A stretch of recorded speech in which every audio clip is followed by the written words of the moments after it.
Bismillahirrahmanirrahim. Assalamualaikum warahmatullahi wabarakatuh. Hari ini saya akan mencoba menjelaskan 7 prinsip kepemimpinan di saat wabah virus COVID-19. Biasanya saya sebut dengan 7K, di mana 7 prinsip ini harus dimiliki oleh seorang pemimpin, baik itu kepala negara atau presiden, sampai pada tingkatan kepala desa, lurah, yang nantinya 7 prinsip ini akan memberikan manfaat untuk kita semuanya. Ketujuh prinsip itu saya akan sebutkan satu persatu dan insya Allah saya akan uraikan yang nantinya semuanya akan memberikan manfaat buat kita semuanya. Yang pertama adalah keilmuan, yang kedua adalah ketenangan, kemudian ada ketegasan, kemudian yang keempat adalah kegesitan, kemudian kelima adalah kepekaan, keenam adalah kemanusiaan, dan yang ketujuh adalah keterbukaan. Ketujuh prinsip ini saya pikir akan sangat berdampak pada kehidupan sosial, apalagi seorang public figure pada saat mengambil keputusan itu memang betul-betul memberikan manfaat atau faedah yang sangat luas bagi masyarakat yang dipimpinnya. Pertama-tama saya harus menjelaskan mengenai sejarah dari COVID-19 ini, sekedar pengantar saja bahwa COVID-19 ini memang secara resmi sudah dilaporkan pada bulan Desember 2019 terjadi di negara Cina atau di kota Wuhan, provinsi Hubei, dan ini sudah banyak menelan korban meskipun tingkat kematiannya itu atau mortalitasnya sangat rendah sekali. Di dunia untuk saat ini sebenarnya kalau kita lihat dari data yang ada di kompas.com itu pada tanggal 11 Mei 2020 pada pukul 16.00 waktu Indonesia Barat, yang diambil dari sumber Kementerian Kesehatan Republik Indonesia. Di Indonesia ada cukup banyak kasus, sudah tembus pada 14.265 orang yang sudah terinfeksi. Yang meninggal dunia itu 991 orang, dan yang sembuh jauh lebih tinggi adalah 2.881 orang. Sedangkan di tingkat dunia itu sudah tembus pada angka 4 juta, yaitu 4.136.056 orang. Sedangkan yang meninggal 283.478 orang, dan yang sembuh jauh lebih tinggi, yaitu adalah 1.422.984. Ini sebenarnya kalau kita lihat dari tingkat kematiannya memang cukup rendah ya sekitar 3 sampai bahkan ada yang sampai 10% ya, itu pun yang tertinggi ya. Tapi bukan di situ sebenarnya yang dilihat tetapi yang dilihat di situ yang membuat masyarakat resahnya adalah tingkat infeksi yang cukup tinggi. Jadi proses penyebaran virusnya ini yang cukup meresahkan masyarakat. Di tengah pandemi wabah virus COVID-19 ini tentunya sangat diperlukan sikap seorang pemimpin dalam mencegah, menangani, bahkan melakukan perbaikan sistem maupun perbaikan kondisi psikologi masyarakat, yang tentunya ini sangat ditentukan oleh pengambilan keputusan seorang pemimpin. Yang pertama saya akan jelaskan, pemimpin itu harus mempunyai prinsip keilmuan. Di tengah wabah yang seperti ini, sebelum kita mengambil keputusan apapun, kita harus mencari tahu dulu informasi tentang wabah ini, informasi tentang virus ini. Karena kalau tidak punya ilmu, maka akan salah-salah mengambil keputusan. Oleh karena segala informasi sekarang sudah terbuka di berbagai macam media. Sekarang bahkan kita tinggal mengambil HP kita, kemudian kita mengakses internet. Semua informasi kita sudah dapatkan, dan informasi itu harusnya kita mencari informasi yang terpercaya gitu. Sekarang kan sudah banyak berita-berita hoax yang menyebar di media sosial. Tentu itu harus dihindari agar tidak terjadi keresahan sosial. Yang kita perlu kumpulkan adalah data-data, informasi, pengetahuan tentang wabah ini. Seorang pemimpin harus mempunyai ilmu pastinya. Ya, banyak ilmu lah ya. Ya, utamanya mengenai ilmu ini, minimal tidak mereka mengetahui dasar informasi mengenai virus. Kemudian seorang pemimpin harus mempunyai ilmu bagaimana memerintah. Ya, karena seorang pemimpin pastinya ada masyarakatnya gitu, ada bawahannya. Kalau salah-salah dalam memerintah pasti akan terjadi konflik, baik itu secara horizontal maupun secara vertikal. Keilmuan inilah yang sangat penting. Setiap mengambil keputusan, setiap melakukan tindakan harus didasarkan pada keilmuan, bukan pada sebuah semangat, tapi pada keilmuan dulu. Semangat itu akan bagus kalau dibarengi atau diikutkan dengan keilmuan yang kita miliki. Tentu bukan hanya sekedar semangat, oh ini untuk kepentingan manusia, tapi harus ada ilmu yang dia miliki. Pada saat seorang pemimpin mempunyai keilmuan yang memadai mengenai wabah ini, maka dia akan tenang, bijak dalam mengambil keputusan. Ini yang perlu dimiliki, karena kalau tidak dimiliki ya pasti akan terjadi hal-hal yang tidak kita inginkan, bahkan bisa menimbulkan keresahan sosial yang lebih besar lagi.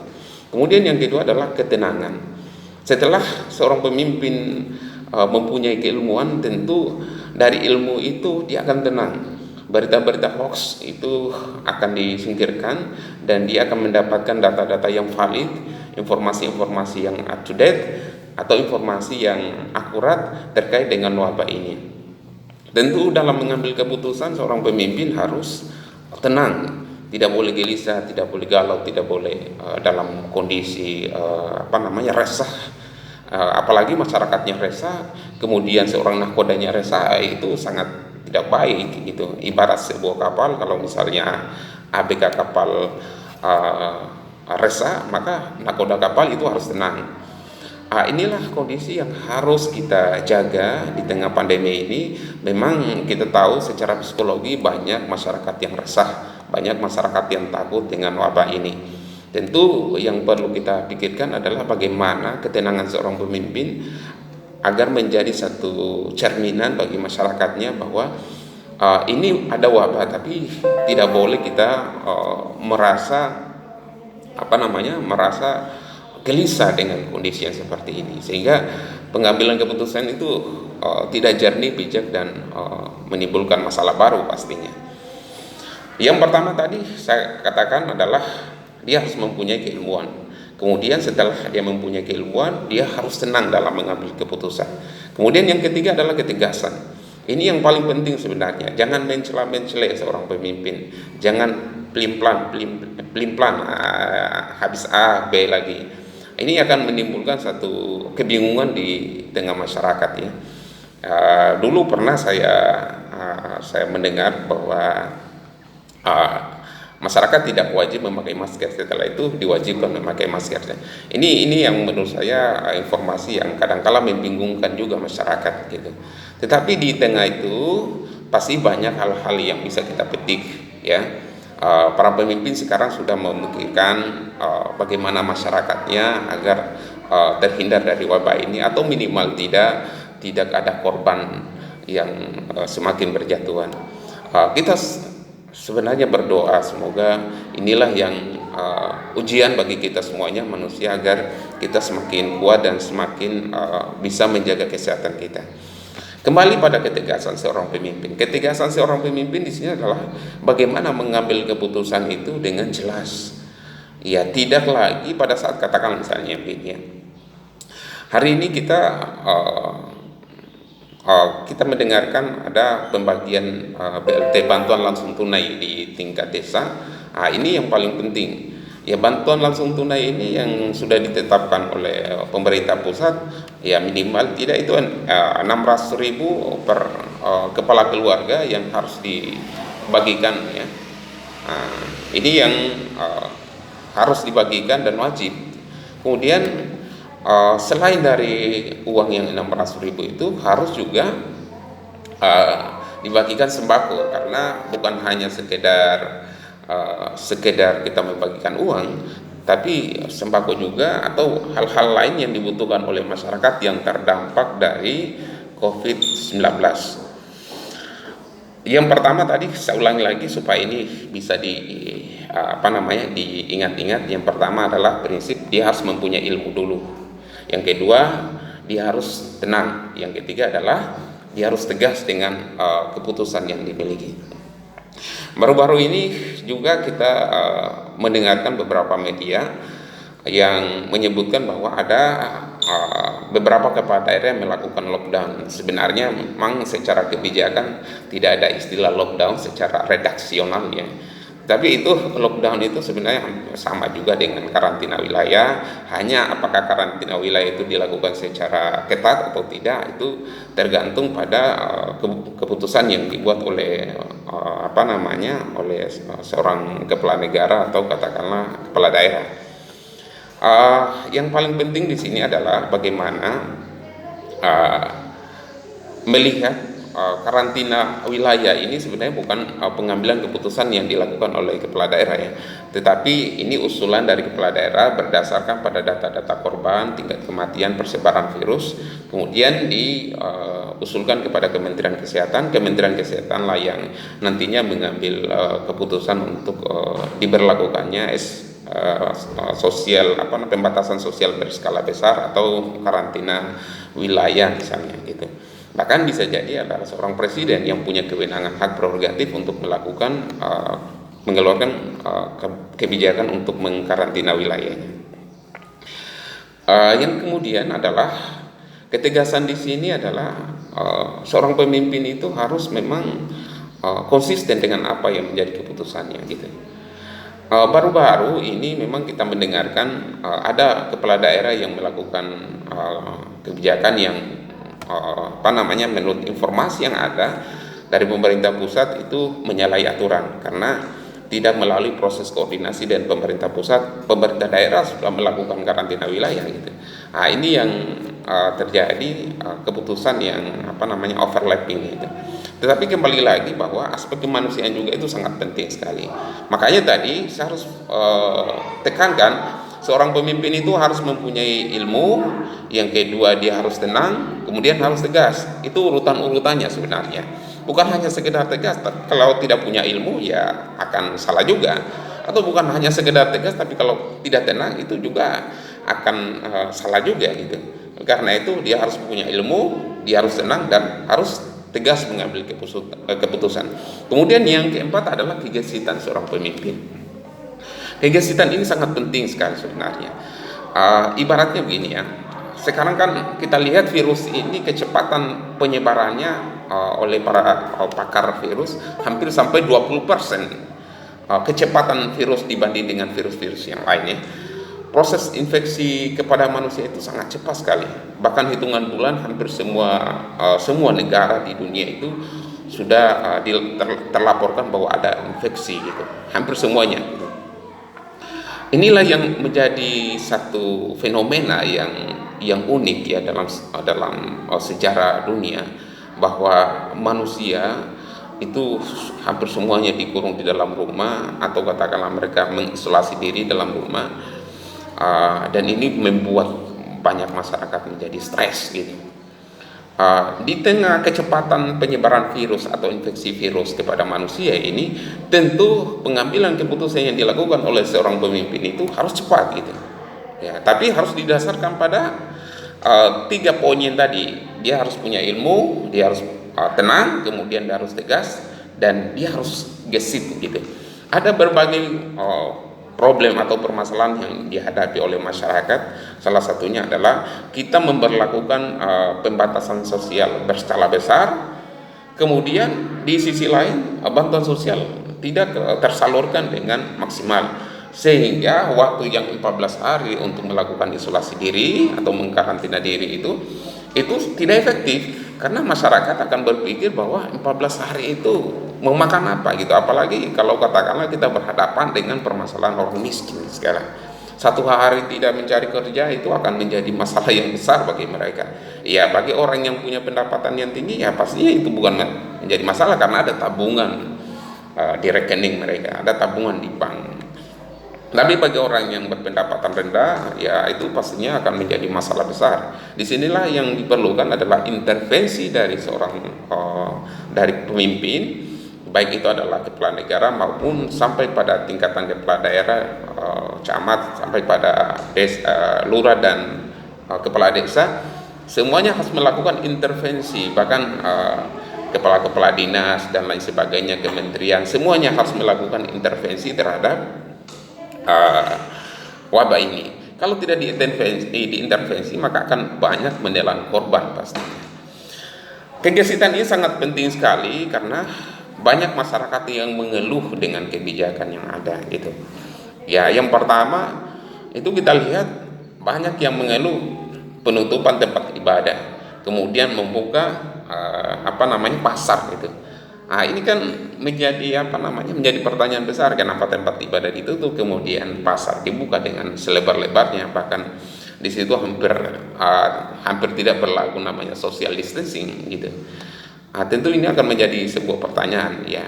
Padahal social distancing atau physical distancing itu sebenarnya sangat penting sekali untuk menghindari atau menekan laju penyebaran dari virus COVID-19 ini.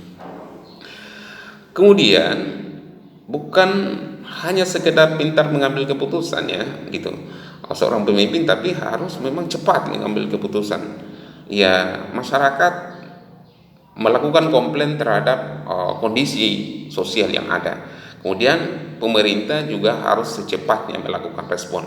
Jangan satu hari ini masyarakat melakukan komplain, memberi saran kepada pemerintah atau kritik kepada pemerintah, kemudian nanti 1 minggu kemudian baru diberlakukan.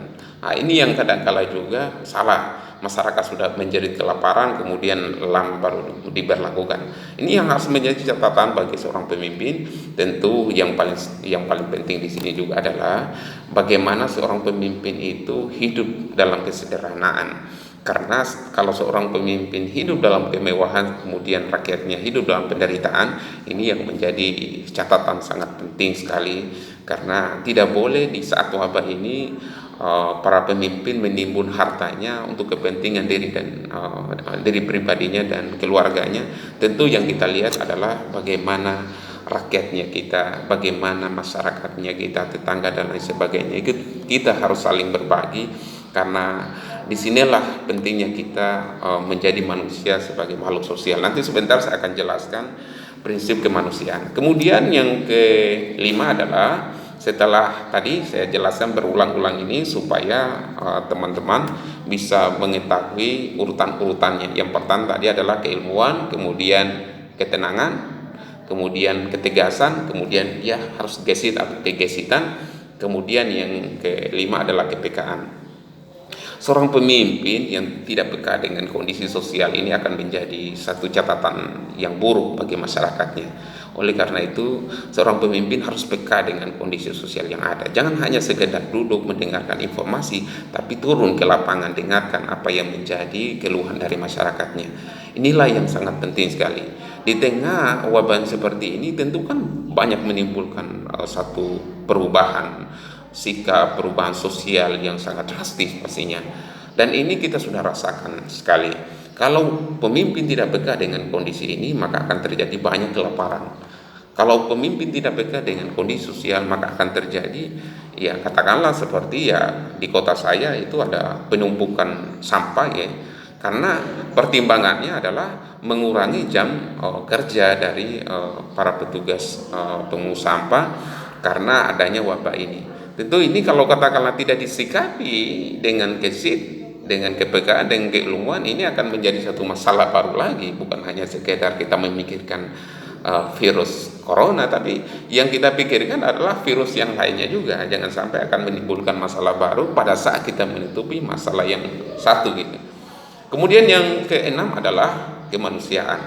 Nah, saya ulangi lagi, keilmuan, ketenangan, dia harus tenang, kemudian adalah ketegasan, kegesitan, kemudian kepekaan, dan yang keenam adalah kemanusiaan. Inilah yang paling penting. kita tidak boleh hidup sendirian. Meskipun isolasi mandiri itu memang sangat penting sekali, tapi ada tetangga yang mungkin kelaparan hanya karena mereka bertahan di dalam rumah, atau katakanlah pendapatannya lagi tidak ada hanya karena pasar ditutup, atau katakanlah jualan mereka ditutup dengan paksa, ada yang terpaksa ya, atau mereka membuka usahanya tapi para pembeli sepi. Ini yang harus memang kita peka dengan kondisi kemanusiaannya.